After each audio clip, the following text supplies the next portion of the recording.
ನೋಡಿ, ಯುವರತ್ನದಲ್ಲಿ ನಾನು ಒಂದು ಪೊಲೀಸ್ ಕ್ಯಾರೆಕ್ಟರ್ ಮಾಡಿದೆ. ಪೊಲೀಸ್ ಕ್ಯಾರೆಕ್ಟ್ರ್ ಮಾಡೋದು ಬಿಟ್ಟು ಭಾಳ ವರ್ಷಗಳಾಗಿತ್ತು ನಾನು. ಯಾಕೆಂದರೆ ಒಂದು ಸತಿ ನಾನು ಪ್ರತಾಪಲ್ಲಿ ನಾನು ಪೊಲೀಸ್ ಕ್ಯಾರೆಕ್ಟರ್ ಮಾಡಿದ್ಮೇಲೆ ಕಂಟಿನ್ಯೂಸ್ ಎಲ್ಲದರಲ್ಲೂ ಪೊಲೀಸ್ ಕ್ಯಾರೆಕ್ಟರ್ ಆಗೋಯ್ತು. ಹೌದು, ಇವರು ಅರ್ಜುನ್ ಸರ್ಜಾ ಅವ್ರದ್ದು. ಇವರು ನಮ್ಮ ಸೋಮಶೇಖರ್ ಡೈರೆಕ್ಟ್ರು. ಅವರು ಒಂದು ಸತಿ ನಾವು ಇದೇ ಪ್ರತಾಪ್ ಶೂಟಿಂಗು ಇದರಲ್ಲಿ ಬನಶಂಕರಿ ಸೆಕೆಂಡ್ ಸ್ಟೇಜು ಕಾಂಪ್ಲೆಕ್ಸ್ ಹತ್ರ ನಮ್ಮದು ಶೂಟಿಂಗ್ ಆಗಲಿಲ್ಲ. ನಾನು ನೀಗ್ರೋ ಜಾನೆ ಎಲ್ಲ ಕೂತಿದ್ವಿ. ಸೋಮಶೇಖರ್ ಅವರು ಬರ್ತಾಯಿದ್ರು ಸಿಗರೇಟ್ಸ್ ಎತ್ಕೊಂಡು. ನನ್ನ ನೋಡಿಬಿಟ್ಟು ಕರೆದು, ಯಾಕೆ ಒಂಥರ ಇದ್ದೀರಾ ನೀವು? ಯಾಕೆ? ಪೊಲೀಸ್ ಕ್ಯಾರೆಕ್ಟರ್ ಅಂತನಾ? ನೀವು ಹೀರೋ ಆಗಲ್ಲ, ಕಾಮಿಡಿ ಕ್ಯಾರೆಕ್ಟ್ರ್ ಮಾಡೋ, ನಿನ್ನ ಹೈಟು ಪರ್ಸನಾಲಿಟಿ ಕರೆಕ್ಟಾಗಿದೆ ಅಂದ್ಬಿಟ್ಟು ಹೇಳಿದ್ರು. ಅದರಲ್ಲಿ ಒಂದು ಪೊಲೀಸ್ ಕ್ಯಾರೆಕ್ಟ್ರ್ ಮಾಡಿದೆ, ಅದು ಕ್ಲಿಕ್ ಆಗೋಯ್ತು. ಆಮೇಲೆ ನೋಡಿ ಸ್ವಾಮಿ, ಎಲ್ಲಿ ತಿರುಗಿ ನೋಡಿದ್ರು ಬರೀ ಪೊಲೀಸೇ ನಾನು. ಪೊಲೀಸ್ ಕ್ಯಾರೆಕ್ಟ್ರಿಂದ ಒಂದು ಕಾಮಿಡಿ ಕ್ಯಾರೆಕ್ಟರ್ ಜಂಗ್ಲಿ ಪ್ರಸನ್ನ ಅವ್ರನ್ನ ಕರೀರಿ ನಾನು.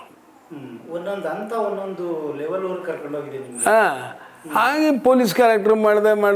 ಅದಾದಮೇಲೆ ಆಮೇಲೆ ನನಗೆ ಬೇಜಾರಾಗೋಯ್ತು. ಏನು ಪೊಲೀಸ್ ಕ್ಯಾರೆಕ್ಟ್ರು ಒಂದು ದಪ್ಪೆದಾರನೂ ಆಗಲಿಲ್ವಲ್ಲ ಜೀವನದಲ್ಲಿ ನಾನು. ಹಾಂ, ಆಮೇಲೆ ನಾನು ಮಾಡೋದಿಲ್ಲ ಅಂತ ನಾನೇ ಡಿಸೈಡ್ ಮಾಡಿಕೊಂಡೆ. ಲಾಸ್ಟಲ್ಲಿ ನೋಡಿದ್ರೆ ಮತ್ತೆ ಪುನೀತ್ ಪಿಕ್ಚರ್ಗೆ ಪೊಲೀಸ್ ಕ್ಯಾರೆಕ್ಟ್ರೇ ಬಂತು. ಮಾಡಿದೆ, ಪೊಲೀಸ್ ಕಾಂಬಿನೇಷನ್ನೇ ಮಾಡಿದೆ. ಅವ್ರು ಜೈಲಲ್ಲಿ ಇರ್ತಾರೆ, ಸೆಲ್ಲಲ್ಲಿ ಹಾಕ್ತಾರೆ ಪೊಲೀಸ್ ಸ್ಟೇಷನಲ್ಲಿ. ನಾನು ಅವಾಗ ಬೈತೀನಿ, ಆಫೀಸರ್ಸ್ಗಳ ಹತ್ರ ಯಾವ ಥರ ಮಾತಾಡಬೇಕು ಅನ್ನೋ ಜ್ಞಾನ ಇಲ್ವೇನಯ್ಯ ನಿನಗೆ? ಹಾಂ, ಸ್ವಲ್ಪ ಬಿಹೇವಿಯರ್ ಕಲ್ತ್ಕೋ ಹಾಗೆ ಹೀಗೆ ಅಂತ ಕ್ಯಾರೆಕ್ಟರ್ ಮಾಡಿದೆ. ಅವರ ಬಗ್ಗೆ ಹೇಳೋದಾದ್ರೆ ಸರ್, ನಾನು ಪುನೀತ್ ರಾಜ್ಕುಮಾರ್ ಅವ್ರ ಬಗ್ಗೆ ಏನು ಹೇಳೋಕ್ಕಾಗಲ್ಲ. ಯಾಕೆಂದರೆ ಆ ವ್ಯಕ್ತಿ ಹೇಗೆ ಅಂತ ಹೇಳಿದ್ರೆ, ಈಗ ಅವರು ಫ್ಯಾಮಿಲಿಯವ್ರ ಬಗ್ಗೆನೇ ನಾವು ಮಾತಾಡೋ ಯೋಗ್ಯತೆ ಇಲ್ಲ ನಮಗೆ. ಸತ್ಯ ಹೇಳೋದಿದೆ. ನಾನು ಅವಾಗಲೇ ಮೊದಲೇ ಹೇಳಿದೆ ನಿಮಗೆ, ಸಂಸ್ಕಾರ ಯಾವತ್ತು ಸಂಸ್ಕಾರ ಮುಖ್ಯ ಅಂತ. ಅದನ್ನು ಅವ್ರ ತಂದೆ ತಾಯಿ ಮೊದಲೇ ಕಲಿಸ್ಕೊಂಬಂದ್ಬಿಟ್ಟಿದ್ದಾರೆ. ಸರ್, ಪುನೀತ್ ರಾಜ್ಕುಮಾರ್ ಅವ್ರಿಗೆ ದೊಡ್ಡಸ್ಗೆ ಅನ್ನೋದಿರಲಿಲ್ಲ, ದುರಹಂಕಾರ ಅನ್ನೋದಿರಲಿಲ್ಲ. ನಮ್ಮನ್ನೆಲ್ಲ ಪ್ರೀತಿಯಾಗಿ ಮಾತಾಡ್ಸೋರು, ಎಲ್ಲರನ್ನೂ ಪ್ರೀತಿಯಾಗಿ ಮಾತಾಡ್ಸೋರು. ಇವಾಗ ಶಿವಣ್ಣನೂ ಅಷ್ಟೇ. ಶಿವರಾಜ್ಕುಮಾರ್ ಅವರು ದೇವ್ರ ಮಗ ಮಾಡಬೇಕಾದ್ರೆ ನಾನು ಇದರಲ್ಲಿ ಅದು ಮಹದೇವಪುರ ಮೈಸೂರು ಹತ್ರ ಬೆಳಗ್ಗೆ ಶೂಟಿಂಗ್ ಇದೆ, ಅರ್ಜೆಂಟ್ ಹೊರಡಬೇಕು, ಒದ್ದಾಡ್ತಾ ಇದ್ದೀನಿ. 5:30 ಆಗಿದೆ, ಇನ್ನೂ ಪ್ಯಾಕಪ್ ಆಗಿಲ್ಲ. ಸರಿ, ಶಿವಣ್ಣನ ಕೇಳಿದೆ, ಸರ್ ಬೆಂಗಳೂರಿಗೆ ಹೋಗ್ತೀರಾ ನೀವು ಅಂತ.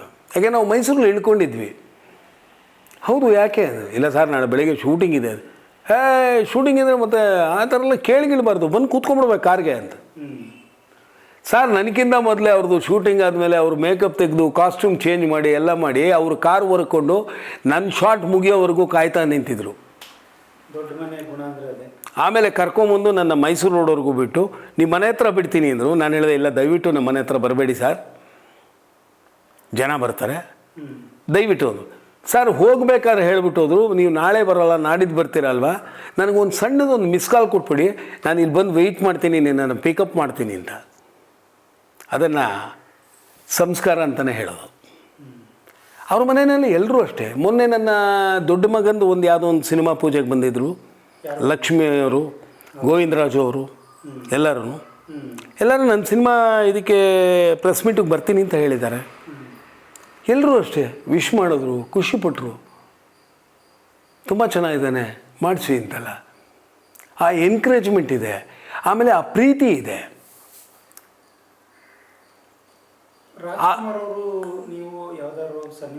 ಸರ್, ಇಲ್ಲ, ನಾನು ರಾಜ್ಕುಮಾರ್ ಅವರು ಒಬ್ಬರ ಬಗ್ಗೆ ನಾನು ಆ್ಯಕ್ಟ್ ಮಾಡಿಲ್ಲ ಅವ್ರ ಜೊತೆ ಅಷ್ಟೇ. ಅದು ಮಾಡೋ ಅವಕಾಶಗಳಿತ್ತು. ಯಾಕೆಂತ ಹೇಳಿದ್ರೆ, ಇದೇ ಚಾಮುಂಡೇಶ್ವರಿ ಸ್ಟುಡಿಯೋದಲ್ಲಿ ರಾಜ್ಕುಮಾರ್ ಅವ್ರನ್ನ ಮೀಟ್ ಮಾಡಿದಾಗ ಹೇಳಿದ್ರು, ಅಸಿಸ್ಟೆಂಟ್ ಡೈರೆಕ್ಟ್ರು, ಇವತ್ತು ನಟ, ಹೆಸರು ಬೇಡ ಬಿಡಿ, ತುಂಬ ಚೆನ್ನಾಗಿದ್ದಾನೆ ಹುಡುಗ, ಭಾಳ ಚೆನ್ನಾಗಿದ್ದಾನೆ, ಎಷ್ಟು ಚೆನ್ನಾಗಿದ್ದಾನೆ ಅವನು, ನೋಡಿ ಅವ್ರದ್ದು ಅಡ್ರೆಸ್ ಕೊಡಿ, ಎಲ್ಲರೂ ಯೂಸ್ ಮಾಡೋಣ ಅಂತ. ಆದರೆ ಅವನು ಅಸಿಸ್ಟೆಂಟ್ ಡೈರೆಕ್ಟ್ರು ನನ್ನ ಅಡ್ರೆಸ್ಸು ತೊಗೊಳ್ಳಿಲ್ಲ, ಕೇರೂ ಮಾಡಲಿಲ್ಲ ಅವನು. ಅದಾದಮೇಲೆ ಕುಮಾರರಾಮದಲ್ಲಿ ಒಂದು ಕ್ಯಾರೆಕ್ಟ್ರು ಫಿಕ್ಸ್ ಆಯಿತು, ಆದರೆ ಪಿಕ್ಚರೇ ಆಗಲಿಲ್ಲ. ಅಂದರೆ ನನ್ನ ಹಣೆಯಲ್ಲಿ ರಾಜ್ಕುಮಾರ್ ಅವ್ರ ಜೊತೆ ಆ್ಯಕ್ಟ್ ಮಾಡೋವಂಥ ಒಂದು ಇದು ಬರ್ತಿರಲಿಲ್ಲ ಅನಿಸುತ್ತೆ. ಮಿಕ್ಕಿದವರು ಎಲ್ಲರ ಜೊತೆ ರಾಜೇಶು ಎಲ್ಲರ ಜೊತೆ ಆ್ಯಕ್ಟ್ ಮಾಡಿದ್ದೀನಿ ನಾನು ಇಂಡಸ್ಟ್ರಿಗೆ ಬಂದೆ 45 ವರ್ಷ ಆಗ್ತಾ ಬಂತು. ಪುನೀತ್ ರಾಜ್ಕುಮಾರ್ ಅವ್ರದ್ದು ಅದೊಂದೇ ಪಿಕ್ಚರ್ ಸರ್? ಹೌದು, ಒಂದೇ ಪಿಕ್ಚರ್ ನಾನು ಮಾಡಿದ್ದು, ಒಂದೇ ಪಿಕ್ಚರ್ ಮಾಡಿದ್ದೆ. ಹೌದು ಹೌದು. ರಾಘವೇಂದ್ರ ರಾಜ್ಕುಮಾರ್ ಅಂತ ಇಲ್ಲ, ರಾಘವೇಂದ್ರ ರಾಜ್ಕುಮಾರ್ ಅವ್ರ ಜೊತೆ ನಾನು ಮಾಡಿಲ್ಲ ಯಾವುದು. ಪುನೀತ್ ರಾಜ್ಕುಮಾರ್ ಒಂದೇ ಸಿನಿಮಾ? ಹೌದು ಹೌದು ಹೌದು. ಶಿವಣ್ಣವ್ರದ್ದು ಒಂದು ಎರಡು, ಭೂಮಿ ತಾಯಿ ಚೊಚ್ಚಲ ಮಗ ಒಂದು, ಮತ್ತು ಇದೊಂದು 2 ಪಿಕ್ಚರ್ ಮಾಡಿದೆ. ಬಟ್ ನೀವು ಕಂಡಂಗೆ ರಾಜ್ಕುಮಾರ್ ಮನೆ ಬಗ್ಗೆ ಮಾತಾಡುವಂಥದ್ದು ಏನೂ ಇಲ್ಲ ಸರ್, ಅದು ದೊಡ್ಡ ಯೂನಿವರ್ಸಿಟಿ, ಅದು ದೊಡ್ಡ ಯೂನಿವರ್ಸಿಟಿ. ಅದ್ರ ಬಗ್ಗೆ ನಾವು ಮಾತಾಡೋಂಗಿಲ್ಲ ಏನೂ, ಹೋಗಿ ಕಲಿಬೇಕಷ್ಟೇ. ಈಗ ಒಂದು ದೊಡ್ಡದೊಂದು ಕಾಲೇಜ್ ಇದೆ ಅಂದರೆ ಕಾಲೇಜ್ ಬಗ್ಗೆ ಮಾತಾಡಿದ್ರೆ ವೇಸ್ಟು. ಕಾಲೇಜ್ ಒಳಗಡೆ ಹೋಗಿ ಅವ್ರು ಏನು ಹೇಳಿಕೊಡ್ತಾರೆ ಅದನ್ನು ನಾವು ಕಲಿಯೋದು ಮುಖ್ಯ ಅಲ್ವೇ? ಕಾಲೇಜ್ ಚೆನ್ನಾಗಿದೆ, ಬಣ್ಣ ಸುಣ್ಣ ಹೊಡೆದಿದ್ದಾರೆ ಅಂತಲ್ಲ, ಕಾಲೇಜ್ ಒಳಗಡೆ ಅವ್ರು ನಮಗೆ ಏನು ಹೇಳಿಕೊಡ್ತಾರೆ, ವಿದ್ಯಾ, ನಾನೇನು ಕಲಿತೀನಿ, ದಟ್ ಈಸ್ ಮೋಸ್ಟ್ ಇಂಪಾರ್ಟೆಂಟ್ ಅಲ್ವೇ? ರಾಜ್ಕುಮಾರ್ ಅವರು ಇದ್ದ ಕಾಲದಲ್ಲಿ ಸಿನಿಮಾ ಒಂದು ಪ್ರಪಂಚನೇ ಬೇರೆ ಇತ್ತು, ಈಗಿನ ಪ್ರಪಂಚನೇ ಬೇರೆ ಇದೆ ಸರ್. ಕಾಲಾಯ ತಸ್ಮೈ ನಮಃ ಅಂತಾರೆ. ಹೌದು, ಯಾವತ್ತೂ ಅಷ್ಟೇ. ನಾವಿದ್ದಾಗ ನನ್ನ ಮಕ್ಕಳಿಲ್ಲ, ನನ್ನ ಮಕ್ಕಳಿದ್ದಾಗೆ ಅವ್ರ ಮಕ್ಕಳಿರಲ್ಲ. ಕಾಲ ಚೇಂಜ್ ಆಗ್ತಾ ಇರುತ್ತೆ. ಚೇಂಜ್ ಆದಾಗೆಲ್ಲ ನಾವು ಚೇಂಜ್ ಆಗ್ತಾನೆ ಇರಬೇಕು. ನಾವು ಆ ಪರಿಸ್ಥಿತಿಗೆ ಅನುಗುಣವಾಗಿ ನಾವು ಅಡ್ಜಸ್ಟ್ ಮಾಡ್ಕೊಂಡು ಹೋದರೆ ಮಾತ್ರ, ಇಲ್ಲಾಂದರೆ ಕಷ್ಟ. ಹಿಂದೆ ಹಿರಿಕರು ಇದ್ದಂಥ ಸಂದರ್ಭದಲ್ಲಿ ದೊಡ್ಡವರಿದ್ದಾಗ ತುಂಬ ಅವ್ರ ಸಮಕಾಲೀನ ಕಲಾವಿದರುಗಳು ಯಾರೇ ಸಣ್ಣ ಚಿಕ್ಕ ಕ್ಯಾರೆಕ್ಟರ್ ಮಾಡಿದ್ರು ಕೂಡ ಅವರೆಲ್ಲರೂ ಕೂಡ ಅವಕಾಶಗಳು ಕೊಡಿಸೋದ್ರಲ್ಲಿ ತುಂಬ ಶ್ರಮವಹಿಸ್ತಿದ್ರಂತೆ. ಈಗ ಅದು ನೋಡಿ, ಅವಾಗಿತ್ತು ಒಂದು ಆತ್ಮೀಯತೆ ಇತ್ತು. ನಾವೆಲ್ಲ ಇಂಡಸ್ಟ್ರಿಗೆ ಬಂದಾಗ ಇದೇ ಕಲ್ಯಾಣ್ ಕುಮಾರ್ ಅವರು, ನಾವು ಕಲ್ಯಾಣ್ ಕುಮಾರು, ರಾಮಕೃಷ್ಣ ಎಲ್ಲ ಬಂಡೆ ಮೇಲೆ ಕೂತ್ಕೊಂಡು ಮಾತಾಡೋವಿ. ಸಂಕಟ ಬಂದಾಗ ವೆಂಕಟರಮಣ ಅನ್ನೋದ್ರಲ್ಲಿ ಒಂದು ಮೇಜರ್ ಕ್ಯಾರೆಕ್ಟರ್ ನಂದು. ಕಲ್ಯಾಣ್ ಕುಮಾರ್ ಅವರು ಲಾಸ್ಟ್ ಪಿಕ್ಚರು, ಗೊತ್ತಾಯ್ತೆ?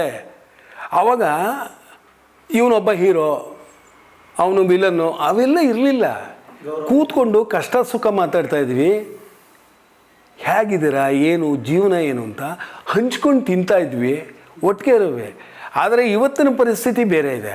ಇವತ್ತೇನು ಅಂದರೆ ಆವತ್ತಿನ ಕಾಲದಲ್ಲಿ ಕ್ಯಾರವನ್ ಪರಿಸ್ಥಿತಿ ಇರಲಿಲ್ಲ. ಗಿರವನ್ ಎಲ್ಲ ಗೊತ್ತಿಲ್ಲ ಯಾರಿಗೂ.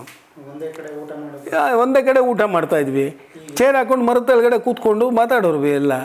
ಈಗೇನು ಕ್ಯಾರವನ್ ಇರುತ್ತೆ, ಹೀರೋ ಯಾವುದೋ ಕ್ಯಾರವನಲ್ಲಿ ಇರ್ತಾನೆ, ಹೀರೋಯಿನ್ ಯಾವುದೋ ಒಂದು ಕ್ಯಾರವನಲ್ಲಿ ಇರ್ತಾರೆ, ವಿಲನ್ ಯಾವನೋ ಕ್ಯಾರವನಲ್ಲಿ ಇರ್ತಾನೆ.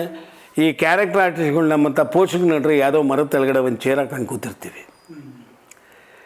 ಬಟ್ ಏನಂದರೆ ನಾವು ನಿಮ್ಮನ್ನು ಮಾತಾಡ್ಸಲ್ಲ, ನೀವು ನಮ್ಮನ್ನು ಮಾತಾಡ್ಸಲ್ಲ.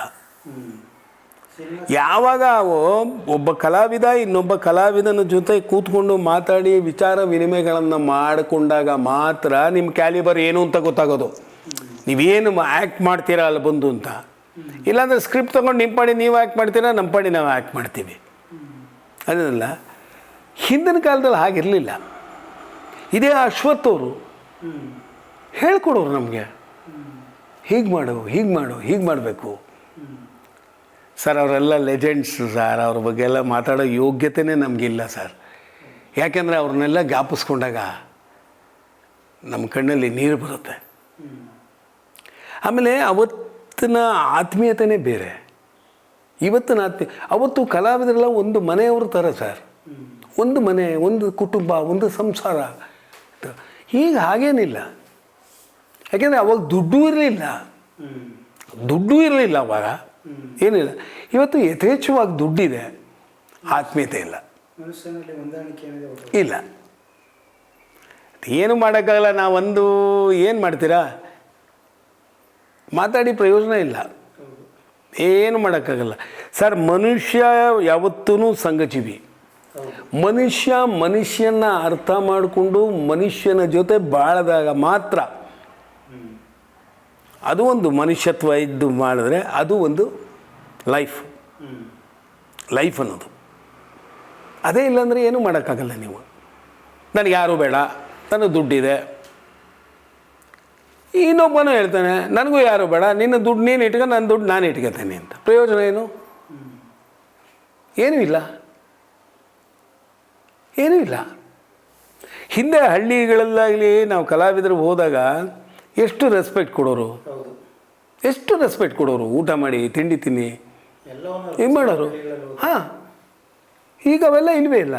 ಯಾಕೆಂದರೆ ನೀವು ಮಾತಾಡ್ಸೋಬಲ್ಲ ಯಾರನ್ನೂ. ಇವರೇ ಬೆರೆಯೋದಿಲ್ಲ, ಇನ್ನು ಅವರೆಲ್ಲ ಹಾಂ, ಜನಗಳ ಜೊತೆ ಮಿಂಗಲ್ ಆಗಬೇಕು ಸರ್. ನಾನು ಇವತ್ತಿನ ಇವ್ರಿಗೂ ಹೇಳೋದು ಅದನ್ನೇ, ಮಿಂಗಲ್ ಆಗಿ ಚೆನ್ನಾಗಿ ಮಾತಾಡಿ. ನಿಮ್ಮನೇಲಿರೋದು ನಾನು ಕೇಳಲ್ಲ, ನಮ್ಮಲ್ಲಿರೋದು ನೀವು ಕೇಳಲ್ಲ ಸ್ವಾಮಿ. ನಿಮ್ಮಲ್ಲಿರೋದು ನಿಮ್ಮಲ್ಲೇ ಇರುತ್ತೆ, ನಮ್ಮಲ್ಲಿರೋದು ನಮ್ಮಲ್ಲೇ ಇರುತ್ತೆ. ಎರಡು ಒಳ್ಳೆ ಮಾತಾಡೋದ್ರಲ್ಲಿ ಏನೂ ಖರ್ಚಾಗಲ್ಲ, ಏನೂ ಖರ್ಚಾಗಲ್ಲ. ಹೌದು ಹೌದು ಸರ್. ಎಲ್ಲರೂ ಮನುಷ್ಯತ್ವ ದೃಷ್ಟಿನಲ್ಲಿ ನೋಡಿ ಅಂತ ಹೇಳೋದಷ್ಟೇ. ನಾನು ಇನ್ನೇನು ಜಾಸ್ತಿ ಹೇಳೋದಕ್ಕಾಗೋದಿಲ್ಲ ಸರ್. ಅದು ನನ್ನ ಸಿನಿಮಾ ಇವಾಗ 4 ಸಾಂಗ್ ಇದೆ, ಪೋಸ್ಟರ್ಸ್ ಎಲ್ಲ ಬಂದಿದೆ, ವಿನೈಲ್ ಬಂದಿದೆ, ಆಮೇಲೆ ಸ್ಟ್ಯಾಂಡಿ ಬಂದಿದೆ. ನೆಕ್ಸ್ಟ್ ಮಂತ್ ರಿಲೀಸ್ ಮಾಡಬೇಕು. ಥಿಯೇಟ್ರ್ ಯಾವ್ದಾದ್ರು ಫಿಕ್ಸ್ ಆಗಿದೆ ಸರ್? ಥಿಯೇಟ್ರ್ಗಳು ಇನ್ನೂ ಫಿಕ್ಸ್ ಆಗಿಲ್ಲ. ಎಷ್ಟು ಥಿಯೇಟರ್? ಥಿಯೇಟ್ರ್ಗಳು ಫಿಕ್ಸ್ ಆದಾಗ ನಾನು ನಿಮ್ಮನ್ನು ಕರಿತೀನಿ, ಖಂಡಿತವಾಗ್ಲೂ ಹೇಳ್ತೀನಿ ನಿಮಗೆಲ್ಲ. ಖಂಡಿತ ಸರ್. ಇದು ಮಾಡಿ ಪ್ರಮೋಷನ್ನು.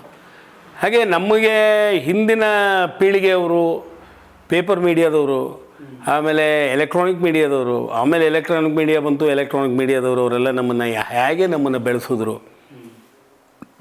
ಇಂಡಸ್ಟ್ರಿನಲ್ಲಿ. ಆ ಥರ ನನ್ನ ಮಕ್ಕಳನ್ನು ನೀವು ದಯವಿಟ್ಟು ಬೆಳೆಸ್ತೀರಾ ಅಂತ ನಾನು ತಿಳ್ಕೊಂಡಿದ್ದೀನಿ. ಖಂಡಿತವಾಗಿ ಸರ್. ನೀವಿರುವಾಗಲೇ ಅವ್ರಿಗೊಂದು ಭವಿಷ್ಯ ಪತ್ರಿಕಾ ಮಾಧ್ಯಮ ಆಗಿರ್ಬೋದು, ಡಿಜಿಟಲ್ ಮಾಧ್ಯಮ ಆಗಿರ್ಬೋದು, ಅವ್ರನ್ನ ಮುನ್ನೆಲೆಗೆ ತರೋದ್ರಲ್ಲಿ ಅಂದರೆ ನಿಮ್ದು ಎಲ್ರದ್ದು ಜವಾಬ್ದಾರಿ ಇದೆ. ಹೌದು ನನ್ನ ಮಕ್ಕಳು ಅಷ್ಟೇ, ಆದರೆ ನಿಮ್ಮ ಮಕ್ಕಳವರು. ಹೌದು. ನೀವೆಲ್ಲ ಸೇರಿ ಅವ್ರನ್ನ ಒಂದು ಲೆವೆಲಿಗೆ ತರ್ತೀರಾ ಅಂತ ನಾನು ಅಂದ್ಕೊಂಡಿದ್ದೀನಿ. ನಮಸ್ಕಾರ. ಟಾಕ್ಸ್ ವಿತ್ ಯು ಲೈಕ್ ಮಾಡಿ, ಶೇರ್ ಮಾಡಿ, ಸಬ್ಸ್ಕ್ರೈಬ್ ಮಾಡಿ. Thank you.